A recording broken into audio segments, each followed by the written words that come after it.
Thank you, Madam Chairwoman. And this subject matter to me is very emotional, very personal, not philosophical, not theoretical. And with all due respect with everybody on that dais, not one of you can speak to this like I can speak to this as a parent of a trans daughter who came out at 17.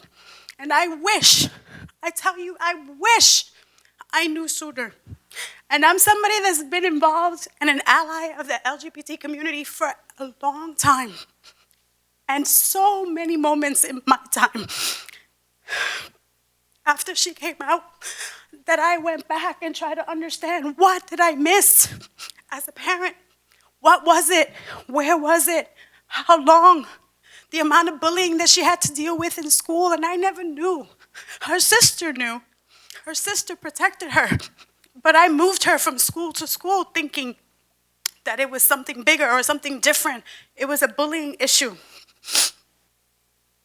But it was because she didn't know how to articulate what was happening. Her gender dysphoria, that is real. The issues that she needed, the medical treatment, the psychological treatment that I could have afforded her way, way before. And in essence, even the blockers. I would have started her on blockers way sooner, because the things that she has to deal with right now are so complicated. And I promise you, not one of you can ask the amount of questions that I have asked in 5 years. I have asked questions from my friends, from my family, from my allies, from medical professionals, from surgeons, for years. The cost, the amount of medication, the things that she needed. And you know what she tells me? Every time she hears this, and I think she's probably watching today, she's an introvert. And part of that was because she couldn't articulate the things that she needed when she was younger. And she'll send me messages, and I'll share them with my friends, and I tell them all the time, I wish I knew sooner. Because what she tells me is, Mom, thank you. Thank you for being an advocate for me. Thank you for being a voice for me. Thank you for taking me to the doctor's office. Thank you for always being there.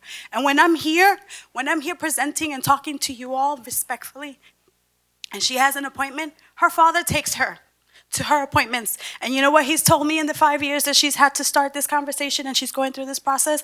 I don't understand how parents cannot be with their children, how many of these kids are going through this on their own, and they're adults, so to speak, but they couldn't come out to their parents for one reason or another. And now these bills are going to make it just as complicated, if not worse, because those kids now can't, and if they do, the parents are going to be potentially child abusers. That is not the case, Madam Chairwoman, and I ask you that as this conversation continues, you remember what I have to say. You remember the parents, the actual parents that have trans children. I tell you that the very first thing that what I felt when my daughter came out, and I thought I was prepared for a conversation because I was prepped for it by one of her sisters. Not what I expected her to tell me. Not did I expect her to tell me that she was a transgender woman. And the first thing that came to my mind was, this is the most discriminatory statement that she'll have to deal with for the rest of her life. Like, for the rest of her life.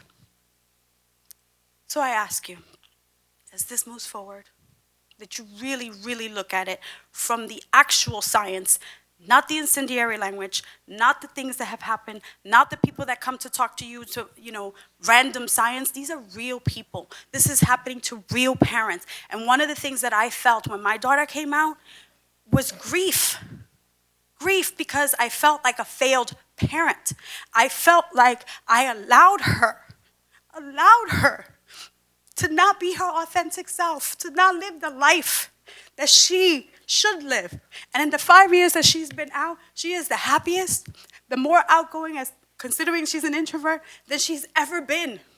And it's taking her time. And some of that we've slowed down intentionally. Let the parents do what they need to do. It's not like we're in a rush to go have sexual reassignment surgery. We're trying to learn. They're trying to learn. They're trying to understand and articulate the things that are necessary, whether they're binary or not. What does that mean? I've not read so much in 5 years on the definitions of things and how these definitions have changed throughout the years based on experiences and based on actual people living the lives that they deserve to live. So I ask you, Chairwoman, please don't calendar this bill. Please don't even hear these things. Let them do the things that they need to do with the medical professionals they require. And thank you.